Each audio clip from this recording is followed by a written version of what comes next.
인사할까요? 앞뒤로. 잘 오셨습니다. 은혜 많이 받으세요. 여러분 축복합니다. 오늘도 복된 시간 되십시오. 느낌이 평소보다 좀 한두 번 더 빠진 것 같네 오늘. 그렇지? 김옥순 권사님도 요즘 우리가 생각나시면 기도해 주셔야 되는데 이제 아무래도 몸이 많이 안 좋으신 것 같아요. 그래서 늘 수요예배 오시다가 벌써 수요예배를 못 오신 지 2, 3주 돼가죠. 이제 한 번 오다가 두 번 빠지고, 예. 또 최 집사님은 지난주 이 디스크 때문에 못 오시고, 연세 드신 어르신들이 자꾸 이제 몸이 아파 가시는 것 같은데, 기도의 용사였는데 김옥선 권사님이, 예, 그 자리가 또 크다 이래 여겨집니다. 아마 김병욱 장님 일하신다고 못 오신 것 같고, 주장로님도 오늘 일하신다고 못 오시는. 그래 봐, 이거 기도의 용사들이 오늘 바빠. 그래도 우리는 또 불러주신 우리를 통해 하나님이 영광 받으시고 우리의 기도를 들으신 줄 믿습니다. 예, 그래서 우리가 일당백의 용사다 이런 마음으로 우리가 이 밤에 함께 기도하면 좋겠습니다. 출애굽기 14장에 우리가 15장을 읽었는데요, 14장에는 우리가 잘 아는 내용, 이스라엘 백성을 괴롭혔던 애굽 군대가 하나님의 능력으로 홍해에 완전히 수장되어 버리는 그런 내용이 14장에 나옵니다. 여러분, 애굽 왕의 호칭이 뭡니까? 바로잖아요. 바로. 여러분, 바로의 뜻이 뭡니까? 바로의 뜻은 태양이라는 뜻이거든요. 태양. 파라오는 태양이라는 의미입니다. 당시에 태양을 신격화해서 섬기던 시대 아닙니까? 그것을 전제할 때에 이 애굽 왕을 바로 태양이다라고 호칭한 것은, 이것은 곧 애굽 왕을 신격화한 것과 동일한 것입니다. 애굽 왕을 신이다라고 여겼다라는 거죠. 그런 의미에서 바로의 군대가, 그 신의 군대가 홍해에 수장된 이 홍해 사건은 결국 무엇을 말해주느냐? 신 중에 신은 누굴까요? 바로입니까? 아니죠. 신 중에 신은 하나님이시다. 왜? 바로가 자기를 신이라 했는데 신이 이끄는 군대를 하나님이 확 불러 덮어버렸으니까 이 홍해 사건은 신 중의 신은 하나님이시다라는 것을 보여주는 대표적인 사건입니다. 오늘날 많은 사람이 물질의 힘 앞에 맥없이 쓰러지고 세상의 명예와 권력과 지위 앞에 두려워 떠는 것을 보게 되는데요, 세상 명예, 힘, 권력은 절대로 무너지지 않을 것 같지만 사실 다 덧없이 지나가는 것이다 라는 것을 기억하시고, 우리 삶의 모든 순간에 신 중에 신이신 전능하신 하나님의 그 오른팔, 오른손을 꼭 붙잡으시고 도울 힘 없는 인생을 의지하기보다는 우리 하나님 의지하시고 세상의 것으로 즐거움을 삼기보다는 오직 여호와 하나님 한 분만으로 만족하고 즐거워하고 기뻐하며 살아가시는 저와 여러분 되시기를 예수님의 이름으로 축원합니다. 그리고 이제 출애굽기 15장은 이 홍해를 안전하게 건너고 애굽 군대가 수장됨으로 인해서 드디어 완전한 구원, 완전한 자유를 얻은 이스라엘 백성들의 승리의 찬송이 이어집니다. 여러분, 해방의 감격이 얼마나 컸으면 모세와 이스라엘 백성들이 하나님 앞에서 소고를 들고 소고 치면서 춤추면서 그렇게 찬송했겠습니까? 여러분 가운데 하나님 찬양할 때 악기 치면서 춤추면서 그렇게 찬양해 보신 분? 춤도 춰야 되고 악기도 쳐야 되고 소고 치고 춤추며 손에 소고 들고 막 소고 치면서 막 방실방실 막 춤추면서 찬양해 보신 분? 그러면 분리합시다. 적어도 춤추면서, 나는 춤추면서 찬양해 봤다. 예. 율동도 춤이라고 넣어줄까요? 예. 우리 너무 점잖게 예배를 잘 드리는 것 같아요. 우리는. 그래서 나는 정말 바라기는요, 앞으로 향후 한 10년, 20년 지나가면 우리 젊은 세대가 아이가 스스로 생각해요. 우리 주원이가 이제는 50, 60쯤 가까이 갈 때쯤, 그때쯤에는 우리 옥토교회도 찬양할 때 다 일어나서 음악에 맞춰서 같이 춤추고, 아마 주원 자매는 그래 할 수 있지 않겠나, 맞지? 나이 들면서 자연스럽게 아이고 무릎이야 이러고 박수도 안 치고 가만 앉아가 이래 찬양하는 게 아니라, 젊으나 나이 많으나 다 일어나서, 갓난 아기를 가진 부모는 그 아기를 어깨에 무등 띄운다 합니까? 다 어깨 위에 태우고 그렇게 함께 박수 치면서 찬양하면서 춤추면서, 하나님은 그렇게 찬양했으면 좋겠습니다. 이거 아직까지는 잘 안 되지만, 또 우리 어른 세대들은 그게 쉽지 않지만, 아이고 별실 이렇게 하실라 한다 이렇게 생각하실 수도 있지만, 궁극적으로는 그렇게 가야 안 되겠나. 요즘 젊은 대학생들 교회는 없지만 그런 찬양 집회 가면 많거든요. 가득 차거든요. 우리는 이래 시시하게 재미없게 예배하기 싫다는 거예요.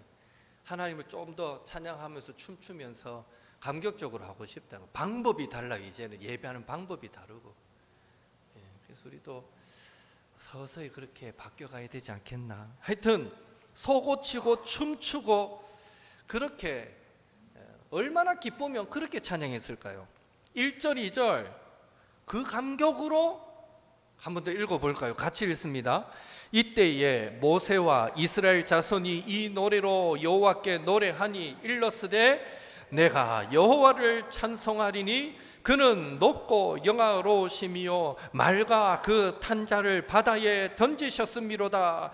여호와는 나의 힘이요 노래시며 나의 구원이시로다.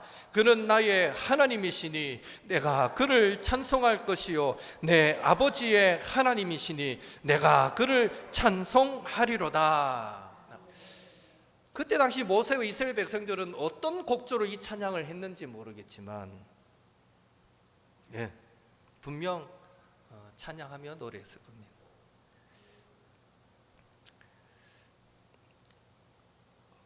아마 우리 가족이나 친척 중에 여러분 유명 연예인이나 대통령, 이게 흔한 일은 아니지만 대통령이 우리 가족 중에 있다, 친척 중에 있다 이러면 그게 별 대수롭지 않게 여길 사람이 있겠습니까?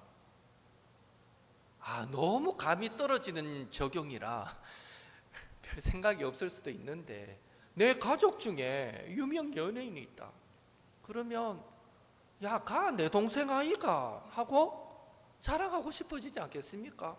대통령 내 사촌 동생 아이가 이러고 싶지 않겠습니까? 만나는 사람마다 막 자랑하고 싶어서, 아마 대통령 친척들은 가능한 어디 안 떠벌리고 다니는 게 대통령 돕는 거겠지만, 괜히 가족의 어떤 그걸로 인해 범죄가 일어나면 안 되니까 그래도 얼마나 말하고 싶겠어요. 내 사촌 동생이 대통령인데 얼마나 자랑하고 싶겠어. 마찬가지로 지금 모세와 이스라엘 백성들은 자신에게 놀라운 구원을 허락하신 하나님을 생각할 때에 막 가슴이 벅차올라서 막 찬양하지 않을 수 없고 자랑하지 않을 수 없었던 것입니다. 월드컵 경기 때 우리 구경하면서 대한민국 한 골 넣으면 전 국민이 동시에 와 하고 소리 지르고 얼마나 기뻐합니까? 얼마나 환호성을 지릅니까? 마치 그런 것처럼 지금 이스라엘 백성들은 하나님께서 자신들의 눈앞에서 애굽 군대를 무찌르시는 것을 보았으니, 생생하게 자기 눈앞에서 그 일들을 하나님이 행하시는 것을 보았으니 우와 하고 얼마나 환호성을 지르며 그 하나님을 찬양하고 그 하나님을 자랑하고 그 하나님을 높이고 싶었겠습니까? 바로 그 감격으로 이 15장을 노래하고 있는 것입니다. 지금 우리는 우리의 구원을 놓고, 그렇다면 어떻게 우리는 하나님을 찬송하며 살아갑니까?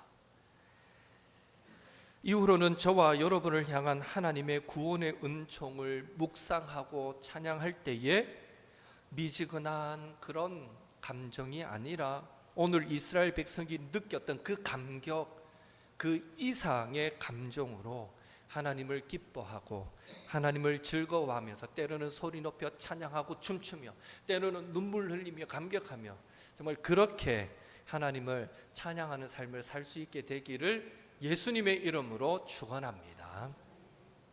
오늘 모세와 이스라엘 백성들의 찬양은 구체적으로 어떤 찬양이었습니까? 첫째, 모세와 이스라엘 백성은 이스라엘의 구원, 하나님의 구원을 찬양했습니다. 여러분도 아시다시피 출애굽함으로 이루어진 이스라엘의 구원은 그 자체로 하나님의 전능하심, 하나님의 위대하심을 나타낸 사건입니다. 따라서 이스라엘의 구원을 노래했다라는 것은 하나님의 전능하심과 하나님의 위대하심을 노래했다라는 의미와 같습니다. 출애굽 사건에 이은 이 홍해 사건, 이 홍해 사건이 있기 전까지만 해도 어쩌면 이스라엘 백성들은 바로가, 애굽 왕 바로가 최고로 위대한 신이라고 여겼을 것입니다. 그들의 눈에는 이 바로의 권세만 보였고 그것은 어떤 신적인 권세로 절대 무너지지 않을 것 같았습니다. 그래서 출애굽 사건을 경험했으면서도 이스라엘 백성들은 여전히 뒤쫓아오는 애굽의 군대를 보면서 그 바로의 권세에 여전히 위협감을 느끼고 두려워 벌벌 떨었던 것입니다. 그런데 하나님께서 바로의 말과 그 탄자를 바다에 던지신 홍해 사건을 통해 이스라엘 백성들은 드디어 바로도 위대했지만 우리가 믿는 하나님이 더 크고 위대하시다라는 사실을 이제는 그들이 홍해 사건을 통해 경험적으로 분명하게 깨닫게 된 것입니다. 사실 경험했다라고 말할 때 출애굽 할 때 당시에 10가지 애굽에 내린 재앙, 그것을 통해서도 이스라엘은 하나님의 능력을 경험했다고 말할 수는 있지만 그러나 엄밀히 따지면 그 10가지 재앙은 애굽 사람에게는 직접적으로 하나님의 재앙이 체험되어지는 그런 저주였다면 이스라엘 백성들에게는 애굽 사람에게 하나님께서 행하시는 일들을 지켜보는 다소 제3자의 입장이 컸던 저주였고 하나님의 그 10가지 심판 사건이었다라는 것을 우리는 기억해야 됩니다. 그러니까 이스라엘 백성들이 직접 체험한 사건이라 하기에는 출애굽 사건은 뭔가 약했다는 거죠. 그 10가지 재앙을. 그러나 홍해 사건은 달랐습니다. 바로와 그의 군사들이 이스라엘 백성들을 죽이려고 막 바로 코앞에까지 쫓아온 상황이었습니다. 그 위기 상황은 이스라엘 백성들 모두에게 주어진, 바로 나에게 주어진 직접적인 위기 상황이었습니다. 그런 상황에서 이스라엘 백성을 위해서 하나님이 바로와 그의 군대를 그들의 눈앞에서 바다로, 홍해로 완전 덮어 수장시키는 그 구원을 그들이 직접 체험하게 되었으니 드디어 하나님을 대하는 그들의 생각에도 큰 변화가 찾아올 수 있게 된 것입니다. 그래서 20절 이하에 보면 미리암과 여인들은요, 모세와 이스라엘 자손의 노래에 이어서 한 번 더 그들이 막 쏘고치고 춤추면서 더 감격적으로 하나님을 찬양하고 하나님을 노래했던 것입니다. 오늘 우리도 마찬가지입니다.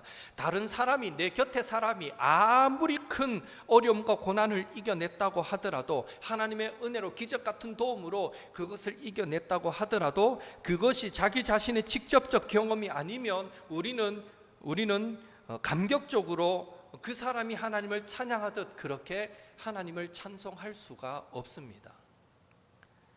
자신의 목숨이, 우리 가정이, 우리의 사업이, 생계가 위협당하고 죽을 것 같은 위기에 처했을 때, 전혀 도움받을 길이 없다라고 여겨졌을 때, 그때 하나님의 극적인 도우심으로 그 모든 어려움을 헤쳐나오게 되면 그제야 우리도 우리의 입술에서 오늘 모세와 이스라엘 백성들이, 그리고 미리암과 여인들이 불렀던 그 감격적인 찬양을 우리는 하나님께 올리게 되는 것입니다.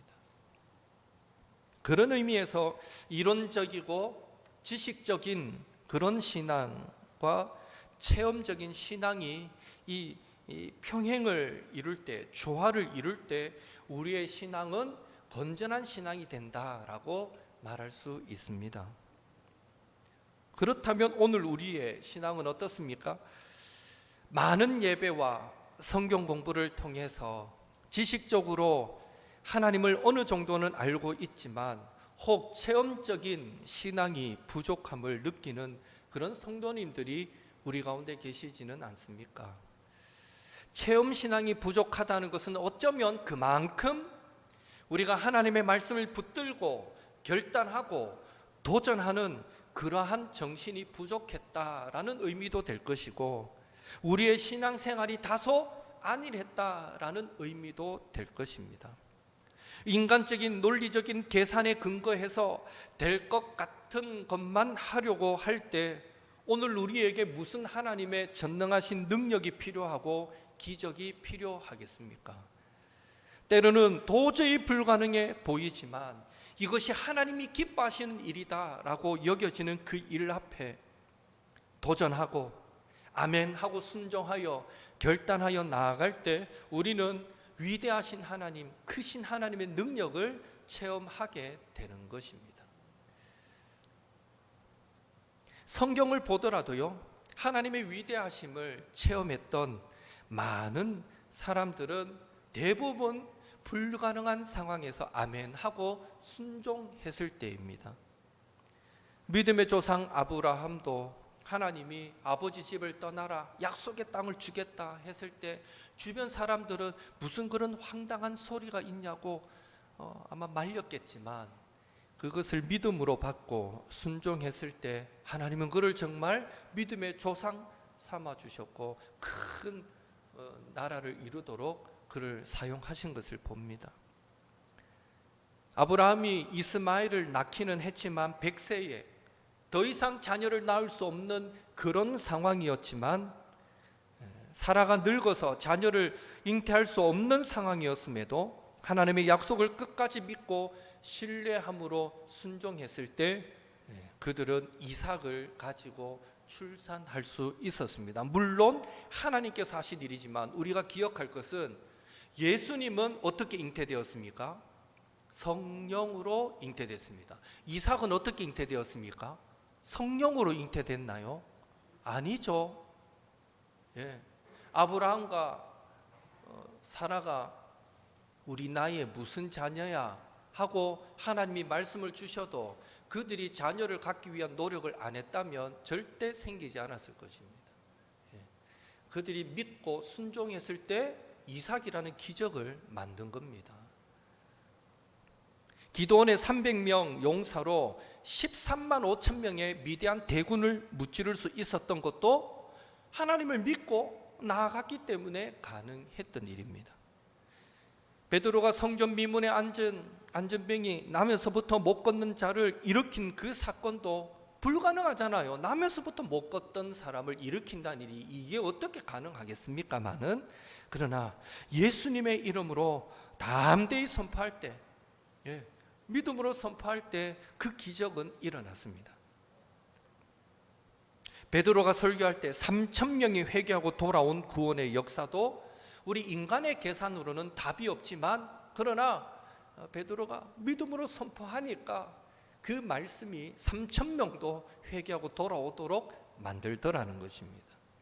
안 된다라고 포기하기보다는 믿고 담대함으로 나아가니까 정말 사람의 힘으로 안 되는 그 일에 하나님은 기적으로 응답하셨던 것입니다. 오늘 저와 여러분은 너무 계산적이지는 않는지요? 우리의 이론, 지식, 경험을 넘어서는 부분에 대해서 너무 예민하게 반응하고 거부하려고 하지는 않는지요? 자꾸만 쉽게 할 수 있는 것만 하려고 하지는 않는지요?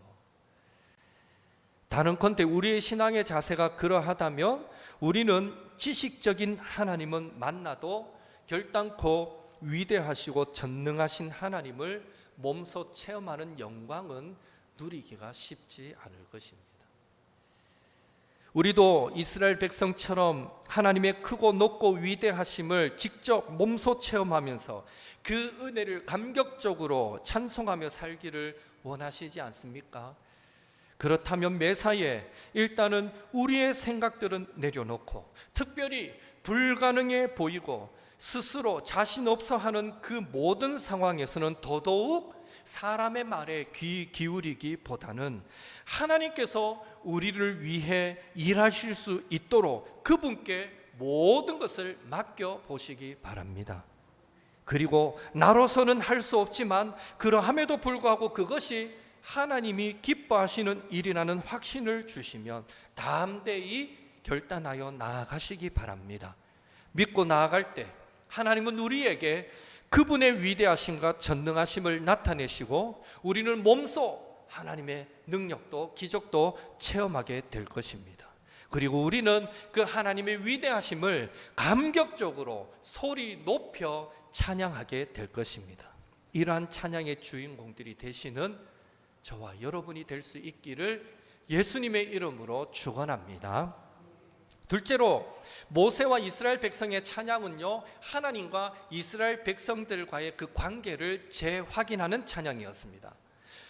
오늘 읽었던 1절, 2절 이 짧은 두 구절이지만 내가, 나의, 내라는 표현이 이 짧은 두 구절 안에 무려 7번이나 반복되어 나옵니다. 그런 사실에서 우리는 모세를 비롯한 이스라엘 백성들이 하나님과 자신들과의 관계를 두고 이전에 없던 분명한 신앙 고백을 하고 있음을 알 수 있습니다. 다시 말해서 이전까지는 그들이 하나님을 고백할 때에 우리 조상의 하나님, 아브라함의 하나님, 이삭의 하나님, 야곱의 하나님이라고 고백했습니다.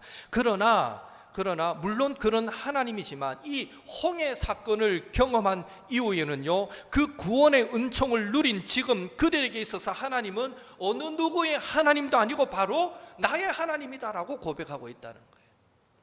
체험하기 이전에는 아브라함의 하나님, 이삭의 하나님, 야곱의 하나님 하고 기도했지만 하나님의 능력을 체험한 이후에는 나의 하나님이라고 그들이 고백하고 있다는 것입니다. 그만큼 지금 이스라엘 백성들은 하나님을 아주 친밀하게 느끼고 있습니다.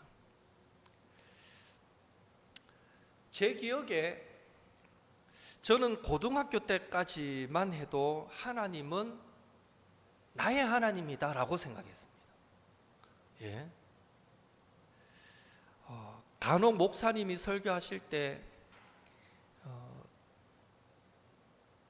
또 친구들이 하나님에 대해서 말할 때 우리 하나님 이래 말하면 저는 속으로 그랬습니다. 아닌데 나의 하나님인데 이랬어요. 예. 정말이지 하나님은 정말 그랬어요. 하나님은 나만 사랑하는 줄 알았어요. 고등학교 때까지 그랬어요. 왜? 제가 기도하면 거의 그대로 바로바로 응답이 됐었으니까요. 물론 지금도 하나님이 응답하시지만 무소리만큼 하나님은 저를 가만 내버려 두지 않으셨어요.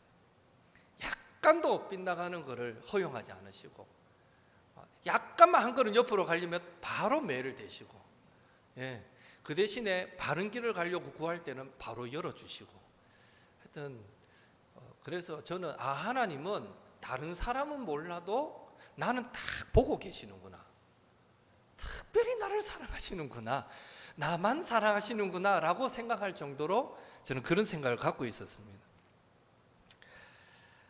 그러다가 철이 들면서 하나님은 우리 모두를 동일하게 사랑하시는 분이시구나 라는 것을 깨닫게 되었고, 나의 하나님이 우리의 하나님이 되어버린 순간부터 어쩌면 하나님을 향해 느꼈던 그 친밀함이 저에게서 많이 식어져 버린 것은 아닌가 하는 생각을 해보게 됩니다. 여하튼 지금 이스라엘 백성들은 모두가 함께 홍해 사건을 경험했지만 다 함께 경험했음에도 불구하고 그들은 한 사람 한 사람이 그 개개인이 하나님을 느낄 때, 찬양할 때 나의 하나님으로 느낄 만큼 하나님과의 관계가 이전에 없이 더 끈끈하고 친밀해졌던 것을 우리는 보는 것이죠. 우리는 하나님을 어떻게 느끼고 고백하며 살아갑니까? 우리 조상과 함께 하셨던 하나님으로 고백하십니까? 우리의 하나님으로 고백하십니까? 아니면 우리의 하나님이면서 동시에 날마다 친밀하게 동행해 주시는 나의 하나님으로 고백하며 살아가고 계십니까? 바라기는 밭 깔던 자가 그 밭에서 보화를 발견하고는 자신의 전 재산을 팔아 그 밭을 샀다라는 그 비유, 그 예수님의 비유처럼 하나님과 나와 관계는 그 누구에게도 빼앗길 수 없는, 무엇과도 바꿀 수 없는 소중한 관계다. 내 모든 것을 다 들여서라도 내가 얻어야 될 그런 소중한 관계임을 기억하시고 더욱 주님과 친밀한 그런 동행을 이루고 그 하나님을 나의 하나님으로 찬송하며 살아가는 저와 여러분이 되시기를 예수님의 이름으로 축원합니다. 마지막으로 한 가지 더, 모세와 이스라엘 백성의 찬양은 헌신으로 이어지는 찬양이었습니다. 2절 말씀 한 번 더 같이 읽습니다. 여호와는 나의 힘이요 노래시며 나의 구원이시로다. 그는 나의 하나님이시니 내가 그를 찬송할 것이요 내 아버지의 하나님이시니 내가 그를 높이리로다. 아멘. 지금 모세와 이스라엘 백성들은 구원의 그 은혜를 베푸신 하나님을 향해 2절 마지막에 보니까 내가 그를 높이리로다 라고 고백하고 있습니다. 여기 높인다라는 말은 결국 나를 하나님께 드린다라는 의미를 포함합니다. 한 예로 이 높이다라는 이 단어가 레위기 22장 15절에서는 하나님께 드린다라고 번역하고 있습니다. 여기서는 하나님을 내가 그를 높이리로다 했지만, 이건 찬양과 관계에서 높이리로다 했지만 레위기서에 보면 나를 드립니다 할 때도 동일한 단어가 사용됩니다. 높인다라는 것은 곧 나를 드립니다라는 의미입니다. 요한복음 3장 30절에서 세례 요한이 예수님을 향해 고백하셨던 거 여러분 아시잖아요. 그는 흥하여야겠고 나는 쇠하여야 하리라. 이 고백에는 예수님을 높이기 위해서 철저히 자기를 죽이고 낮추겠다는 세례 요한의 헌신이 전제되어 있는 것을 우리는 봅니다. 마찬가지로 오늘 본문에서 모세와 이스라엘 백성들이 내가 그를 높이겠습니다, 높이리로다 라고 고백할 때는 이 큰 구원을 허락하신 그 하나님께 이제는 내 생명도 아낌없이 드리겠습니다 라는 그런 헌신의 고백도 포함되어 있는 것입니다. 우리 찬양하면서 나를 받으소서 뭐 이런 찬양도 하고 드린다는 고백도 자주 하는데요, 사실은 그 고백 하나하나가 얼마나 참 깊은 의미를 담고 있는지 몰라요. 우리는 그냥 음의 치에, 가사의 치에 쉽게 고백하는지 모르겠지만 드린다는 고백은요, 내 생명까지 바칩니다 라는 그 고백을 담고 있다는 걸 아셔야 돼요. 또 제가 이렇게 말씀드린 이유로 찬양하다가 드린다는 단어만 나면 이 똑 다물고 찬양 안 하고 나는 그래는 못 삽니다 이러지 마시고 우리 마음이 늘 하나님을 찬양할 때 감격적으로 하잖아요. 구원의 은혜 푹 빠져서 감격적으로 정말 지금이라도 원하시면 내 생명 다 내드릴게요 하는 그 감격, 그런 마음으로 찬양하고 그런 마음으로 예배하고, 그런 의미에서 오늘 우리가 하나님을 찬송할 때, 우리에게 베풀어 주신 은혜를 묵상하며 경배할 때 그 예배가 참된 예배가 되기 위해서는 늘 나를 낮추고 죽이고 그러면서 나를 드리는 그런 헌신이 빠져서는 안 되는 것입니다. 여러분은 스스로 생각할 때 우리가 하나님을 찬송하고 예배하는 모습은 어떻습니까? 정말 우리는 구원의 하나님을 아름답게 예배하기 위해 우리의 전부를 드립니다, 헌신의 고백으로 하나님 앞에 나아가고 있는지요? 아니면 우리의 행복한 삶을 위해 하나님의 헌신을 계속해서 우리에게 요구하고 있지는 않는지요? 우리는 여전히 많은 부분에 있어 우리가 하나님을 위해 존재하기보다는 하나님께서 우리를 위해 존재하는 그런 삶을 살고 있지는 않는지요? 이미 베풀어 주신 구원의 은총을 생각할 때 우리의 삶은 정말 하나님만을 높이는 삶, 헌신의 찬송이 되어야 한다라는 사실을 잊지 마시고, 찬송가 216장 우리가 함께 부르겠지만 4절에 만 가지 은혜를 받았으니 내 평생 슬프나 즐거우나 이 몸을 온전히 주님께 바쳐서 주님만 위하여 늘 살겠네. 이 신앙의 고백을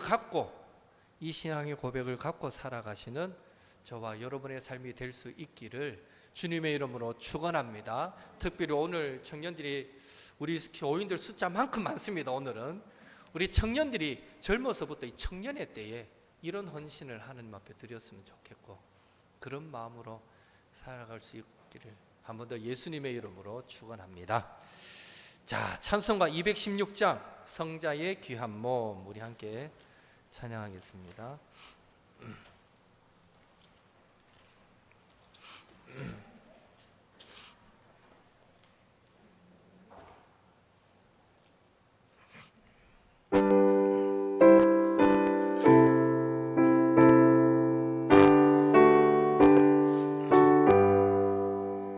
소